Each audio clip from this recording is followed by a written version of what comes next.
you add the value to the wool that makes it a more compelling sales opportunity, and you elevate so that then the brands are using it. Because recently we were in Dublin and I went into this shop selling heritage wool products, and I was texting Harriet, poor bless her, she was answering me on a weekend because I was watching this woman spinning in a croft, and then I'm looking at a merino wool mix, and I'm vexed by that, and I'm not a farmer, so I can't imagine how frustrating it's been for everybody who's been pushing this for longer than I have, that, you know, there's something so magical and beautiful and full of luster, which means it's got a shine, which means for a fashion person, my language, that means it's elevated and desirable, which means that then you get more money. So it seems completely logical to me. I'm going to mix our questions up a bit so that we've got more time for questions, because I can see Dan over there and he's looking, and I've realised we've gone over on the set time, so I apologise to my speakers that I'm going to mix it up a bit, but also you've answered some of the questions. How do we create this luxury fibre? I think we've got that. So I'm going to go here to certification. So certification, as Zoe's already flagged, can mean more money and more cost to farmers who, I completely get, are struggling with changes that have been happening, hence the protests. But storytelling, certification and traceability tools empower consumers to support British wool. Do you think, Harriet, that those, without putting the cost and the onus on the farmers, because my concern with what in fashion we're calling EPR, which is extended producer responsibility, is placing the onus on the brands, and 98 to 99% of brands in the UK are SME or micro businesses. So any certification, any warranties, any costs since Brexit on have been on those brands. So how do we get those certifications without putting more cost on the farmers? Well, I think obviously there's a huge movement at the moment with AI and technology, and we've got platforms such as things like Green Story, which is incredible. It means that you can trace a garment's background from where it's kind of started, from seed level all the way through to production. And that's something that a lot of designers and brands are working with at the moment. So how do we align the two areas? Instead of just panicking and thinking, oh my gosh, AI is taking over, how do we actually use that to our advantage and use these tools and platforms in order to leverage British wool? Because that's from a fashion perspective is what designers are looking at. They're like, okay, well, how can I use this, and how can I prove this, and how can I prove that?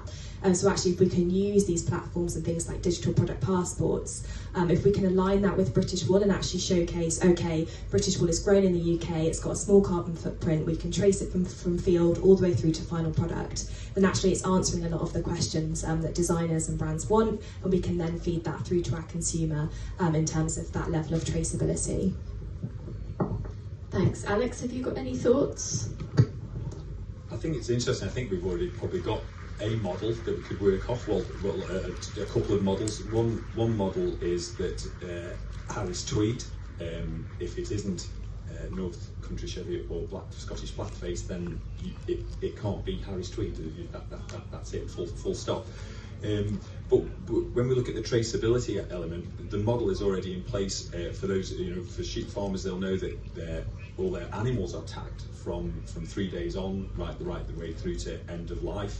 But if we were to look at the leather trade, for example, the hides, when the animals go through the process, the tag stays with the animal, not with the byproducts such as the leather.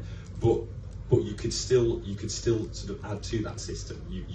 There is an ability where you can still highlight where those products have come from, whether it's the leather or, in this case, of course, where the wool has come from, because the big bales of wool that go in, they get tagged already, but then they go into the mass. But we could have some form of traceability. I don't think it would take much to do it, and if that adds to that story, that's super. But I think we need another story. I think.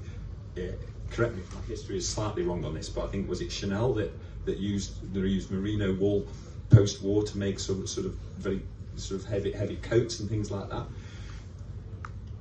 It's understandable that it was the merino, because we got that brought in because our national sheep flock was down. But if we revisited that story perhaps and did something with our native breed, then perhaps that might help a lot better than sort of a lot of the ways that we're trying at the moment. I mean, I call it the merino mafia because I find it very vexing that one wool has dominated, especially the variance in the conditions. On these kind of digital and traceable areas, this is my husband who's a cameraman behind us, sorry, there's not some random man that's come behind us. Zoe, over to you. What do you think that those could support? You know, I mean, the storytelling we've touched on, the certification, but you know, you're both in academia and in the industry, so what do you think needs? I think it's understanding that it's not one story, and actually the richness is in those multiple thousands of different stories at different scales, and it's not a one-size-fits-all solvable problem. So actually working and understanding how we can connect people. So we have a small initiative called Farmers Yarn that is not a certification, it's a promise. So understanding that those relationships built between farmer to farmer, sometimes between farmer to designer, but also understanding that the longevity of those. So quite a lot of the traditional fashion industry today is on this next big thing or next season, and actually when that season comes to an end, what happens to the fleece, what happens to the farmer? Actually, if there is a promise or a relationship in place that, I know, Alex, you know a little bit about the more aggressive tactics, and a lot of you in the room will know about the aggressive tactics used in kind of the sale of meat, for example, and not creating those relationships because then it's easier to drop people or it's easier to barter for a lower price. Understanding how to create good relationships between those people and those translation tools, I think, is at the epicenter of everything that should be done, and it's not trying to mould into the current fashion system that isn't working for anyone. It's not working for it's not even really working for synthetics anymore. Hopefully, once all these new legislations come through, the dirty truth is coming out about those. This is where kind of wool can absolutely capitalise on its qualities and its ability, and having that story within our landscape so ingrained within how we live. Hopefully we're at the precipice to kind of bring it back, because there is industry here.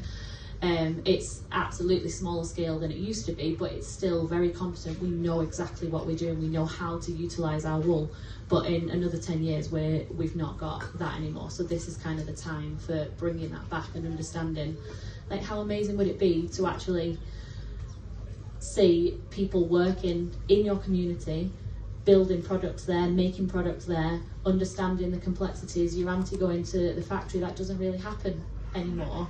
I don't have any family that work in the industry anymore, whereas my nana's times and grandma's times in Matlock in Derby, everyone was connected to industry in some way. So actually bringing that back and understanding how it helps on our doorstep is the kind of, hopefully, the next step of things.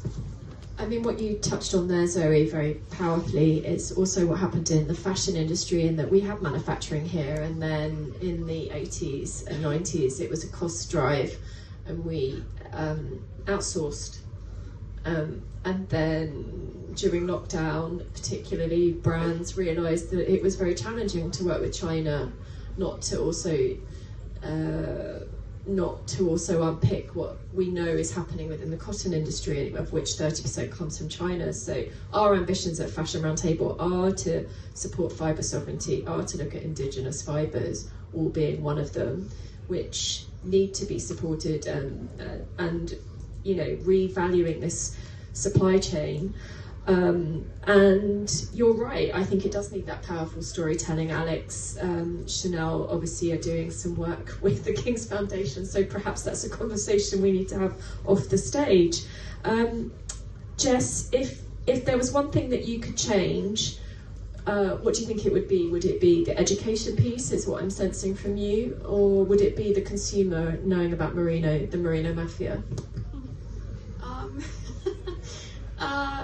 Both of those things, I suppose. Definitely more education to highlight British wool to sort of younger generations, students currently studying right now. I think, just to go back to something that was mentioned previously though, I think that if we're going to change sort of the process or build British wool up to sort of a higher status of what it should be, it was what Alex mentioned about not paying we're not paying enough for the fleeces that we get. And I think when you get something that's let's say like a full wool garment, you're paying quite a lot usually for something that's pure wool. But to hear that then the farmer that's rearing those sheep and then selling, shearing and then selling that wool that's getting hardly anything for it, there's a gap somewhere. And it makes you question, well, why are we charging so much for something if we're not even paying what it's worth to the person that's created it for us? So I think that's a big thing that we need to change if we want to make it more valuable. I think you've hit the nail on the head. I mean, I don't know if any of you, I'm not a TikToker, but there was some TikToks of Chinese factory owners during the tariff wars with the States, and they were saying, well, we made this for this much.